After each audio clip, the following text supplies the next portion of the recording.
advocacy. That's a whole other debate we could have. Yes, exactly.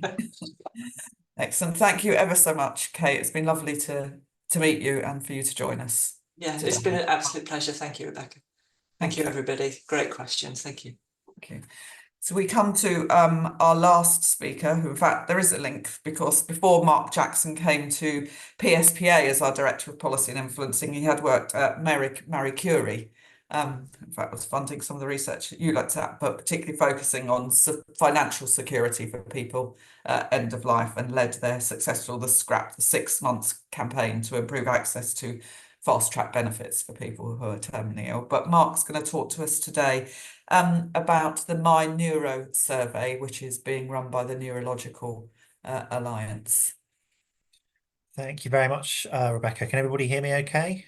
Yeah, great. Perfect. So yeah, hi, welcome. Thanks for inviting me along. So yes, as Rebecca said, I'm Mark Jackson. I'm the Director of Policy and Influencing here at PSPA. I am just stalling for a little while I get my screen shared. Can everybody see my slides there? Is that okay? Great. Okay, I can see a couple of dots. So good. Yeah. So I've been at the charity for about 6 months. As Rebecca mentioned previously, was at Marie Curie, where I was involved in the policy and the public affairs work there. This is a new role for us here at PSPA.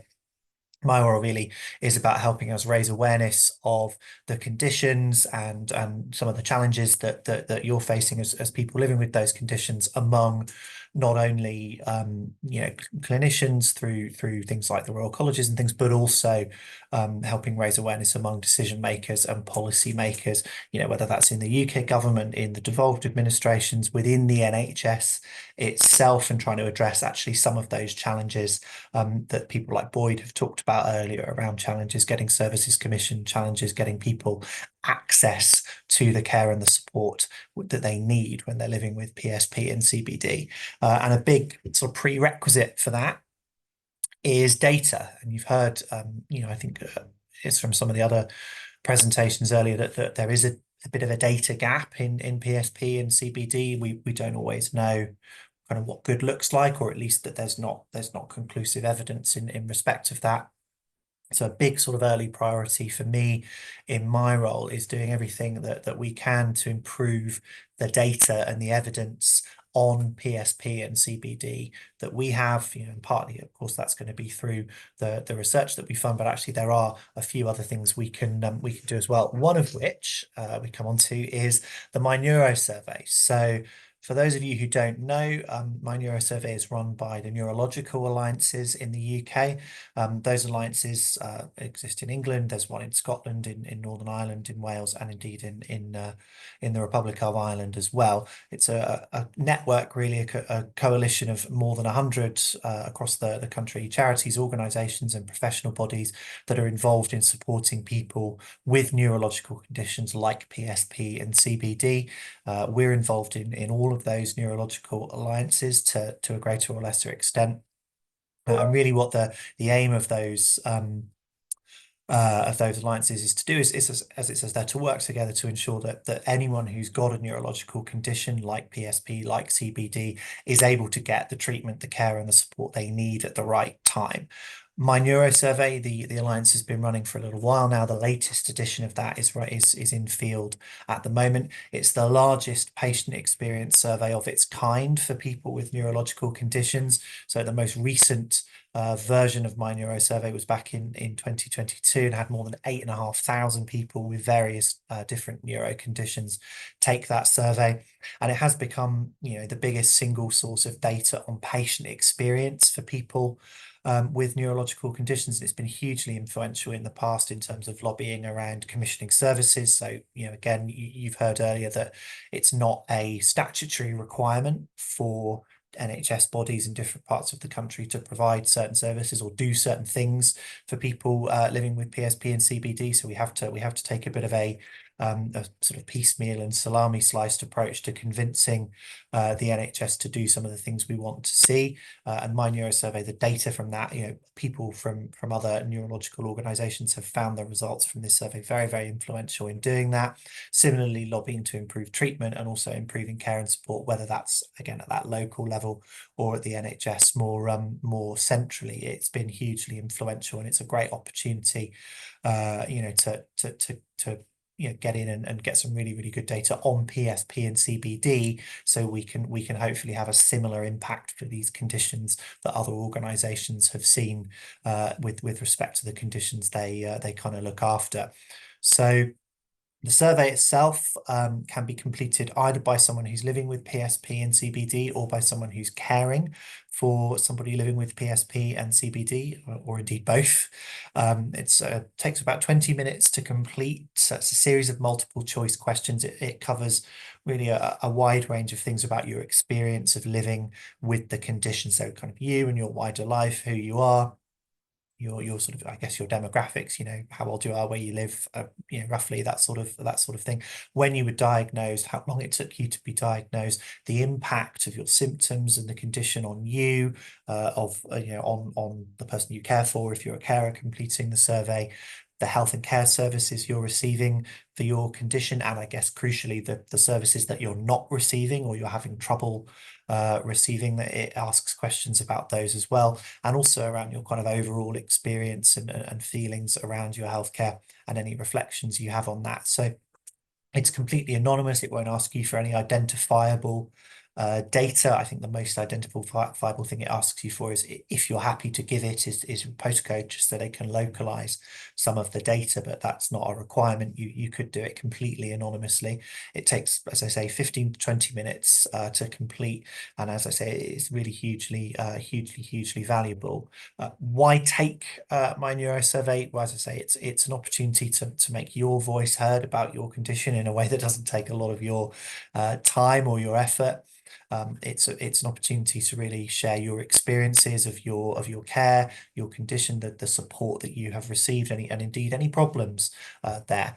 As I mentioned, it's really widely used as a source of data to improve care. We haven't had a lot of PSP and CBD data from My Neuro Survey in the previous iteration, so we as an organisation are really, really keen to get as many people with PSP and CBD to complete My Neuro Survey this time. For us, that's going to be hugely valuable. For me, my role, it's going to be a really, really useful source of insight to inform our future plans, and actually to do what you and other people who we support have told us you want to see PSPA doing more of, which is campaigning, lobbying, and really trying to address some of the challenges that you face at the sort of system and policy level, whether that's improving the speed at which you were diagnosed, and there are some system challenges that slow that process down. More data will help us make that case, whether it's about getting better coordinated care and support.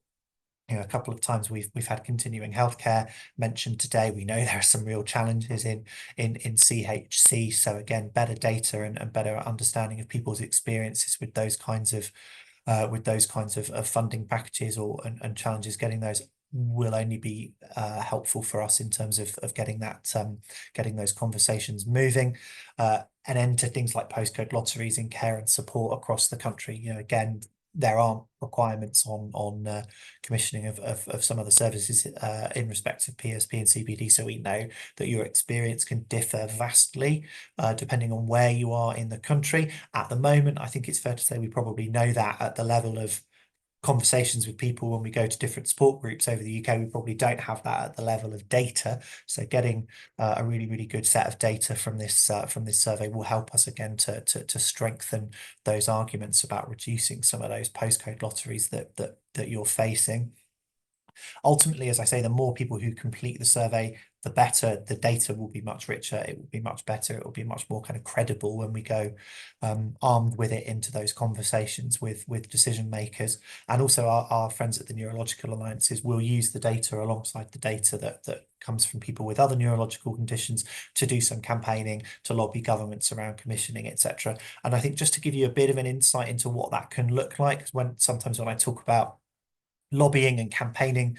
People don't always kind of understand what I mean by that. Just to give you a sense from the previous My Neuro survey, Neurological Alliance ran a campaign called Back the 1 in 6, which was the number of people, 1 in 6 people in the UK have a neurological condition.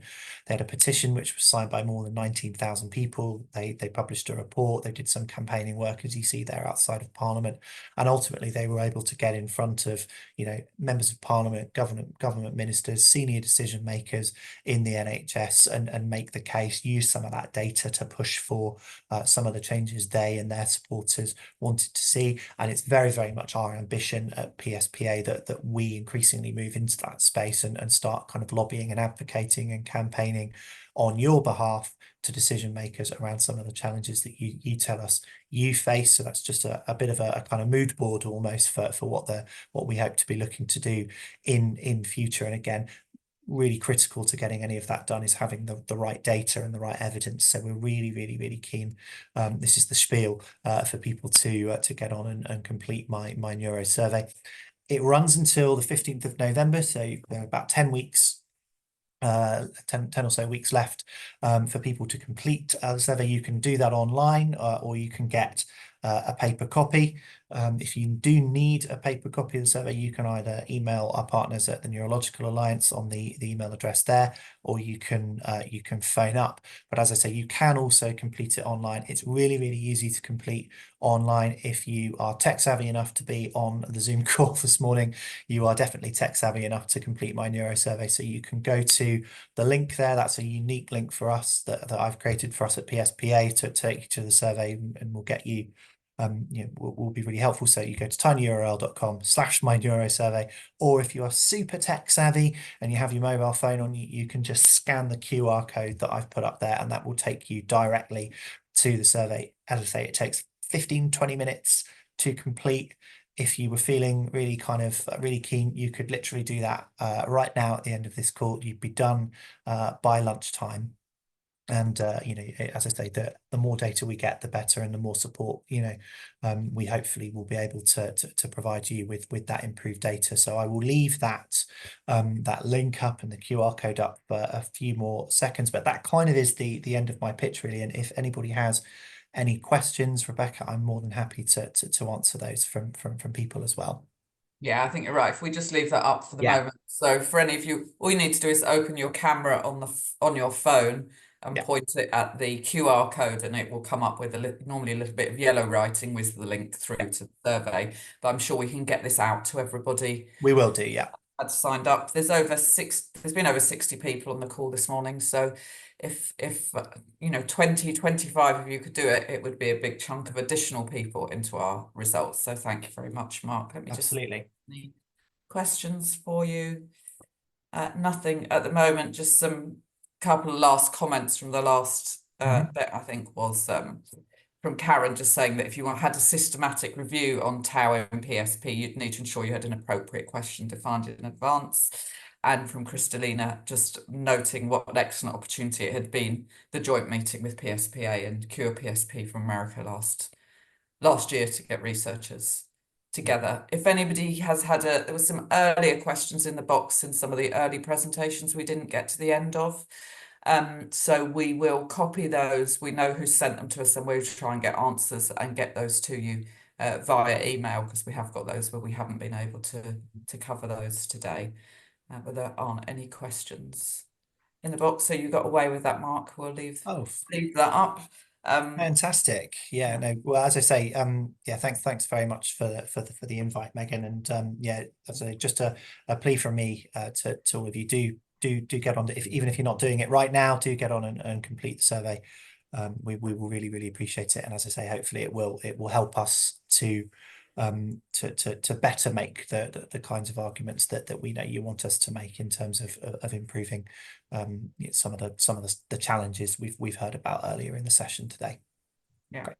And we're going to be finishing a little bit earlier, so you will get a little bit of your time back, just a few minutes before lunchtime. I'd like to say thank you to Megan, the research coordinator at PSPA, who's put today's session together, and obviously to our speakers as well. Karen, was there anything you wanted to say in rounding up as our chair of I research. mean, just to say thank you so much to everyone who has listened, who has asked questions, particularly to our presenters, and you know, the extreme value of sessions such as this to really bring us together as a community to talk about the issues that really concern us. And I have to say, particularly listening to what you were saying, Kate, about end-of-life decisions, and having looked after thousands of people with MND and in my clinics over the years, and links with hospice and varying attitudes to what hospices can deliver, but then also just thinking about our own mortality. You know, each of us is going to die, that is a certainty. And the idea of making your future wishes known to those whom you love and who love you on a nice sunny day when you're out for a walk and you're all talking to each other and there's no stress.